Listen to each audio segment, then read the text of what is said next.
Alright, buckle up legends, because today we're taking a sentimental, slightly embarrassing trip down memory lane.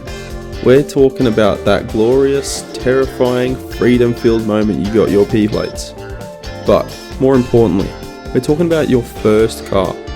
Because let's be honest, in Australia, your first car wasn't just transport. It was a psychological profile on wheels.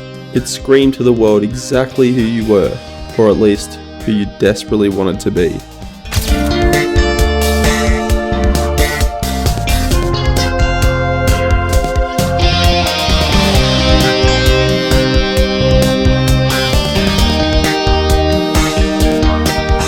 Think about it.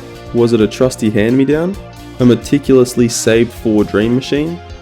Or something so hideous your mates refused to ride in it? Whatever it was, it left its mark. So in this video, we're unleashing what your first car said about you. The Aussie edition. Consider this your unofficial guide to the subtle and not so subtle messages conveyed by those glorious, clapped out, or occasionally pristine first set of wheels. Let's hit it. Kicking us off is arguably the most common Aussie first car, the hand-me-down family tank. We're talking about the Holden Commodore, the Ford Falcon, maybe even an old Magna. It's got 200,000 plus Ks on the clock and a suspicious stain on the passenger seat, and the faint scent of stale chips and forgotten school lunches. This car usually came with a stern warning from your parents. Don't you dare scratch it, it's still got life left. This car says, I value practicality over street cred, or more accurately, my parents wouldn't buy me anything else.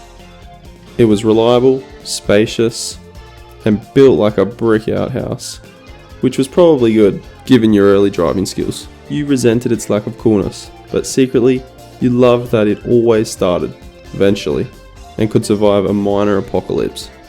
Next, we have the ride of choice for the genuinely terrified P-plater. The nervous newbie hatchback.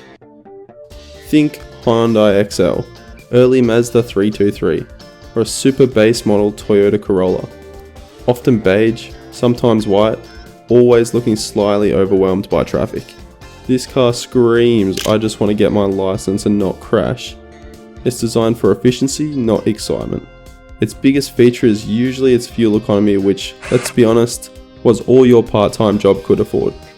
It was slow, sometimes struggled up hills, and probably had manual windows, but it got you from A to B, and every single driving lesson.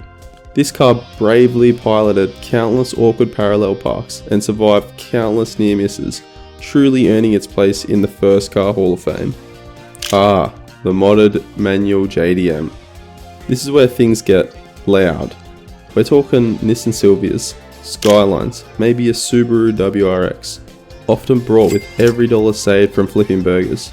It usually had a questionable body kit, a loud exhaust that woke up the neighbours, and tint so dark you couldn't even tell if anyone was actually inside.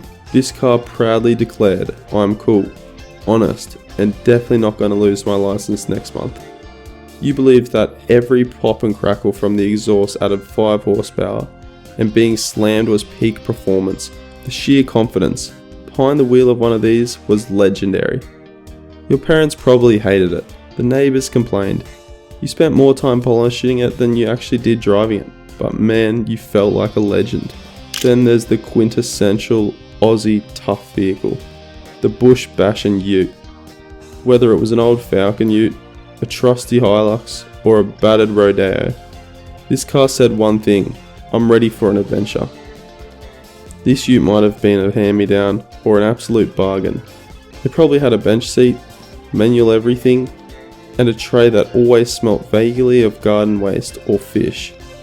It screamed, I'm practical, and occasionally I carry very long things. You probably learned how to reverse a trailer in this thing. Whether it was a tinny or your mate's busted motorbike, this ute was your gateway to freedom, enabling questionable camping trips and even more questionable burnouts on dirt roads. And finally, for the truly aspirational P-plater, the budget Euro. You picked up an old Audi, a tired BMW, or a slightly questionable Mercedes for suspiciously cheap. On the surface, it looked classy. Underneath, it was a ticking time bomb. This car declared, I have sophisticated taste, but no money for upkeep. You spent more time on online forums diagnosing cryptic fault codes than actually driving the thing. Every new rattle was a heart attack. You probably learnt more about car mechanics from YouTube tutorials than from school. It was a love-hate relationship, where the love was for the badge and the hate was for the mechanic bill. But for a brief, glorious moment, you felt like you made it. Alright, moving into a truly unique Aussie first car experience for many, the Backpacker Battle Bus. This isn't just a car, it's a mobile hostel, a kitchen, and a wardrobe all rolled into one. Typically an older station wagon or a clapped out van, often adorned with stickers from every questionable hostel from the East Coast. This car screams, I'm on a gap year, have precisely $50 left, and my diet consists primarily of 2-minute noodles. It's bought for absolute peanuts, driven until it barely moves, and probably sold for even less. Its features include questionable repairs, a lingering smell of cheap sunscreen and freedom, and enough space for your entire life packed into duffel bags.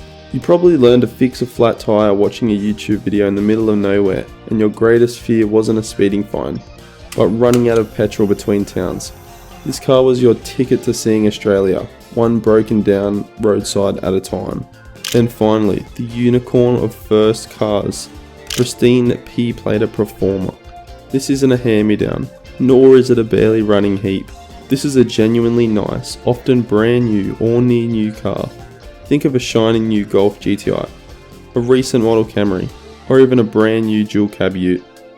This car loudly whispers, I've either got very generous parents or I've been slaving away at a seriously good part-time job since I was 14. You're hyper aware of every scratch, you meticulously wash it every weekend, and you probably had to sign a 10-page contract about not crashing it. While your mates were struggling with sputtering engines, you were cruising around in air-conditioned comfort, perhaps even with Apple CarPlay. It's the envy of every other P-Plater, and the bane of your parents' bank account. You got a taste of the good life early, but probably learned very little about actual car maintenance. So there you have it folks, a humorous trip through the Aussie first car graveyard.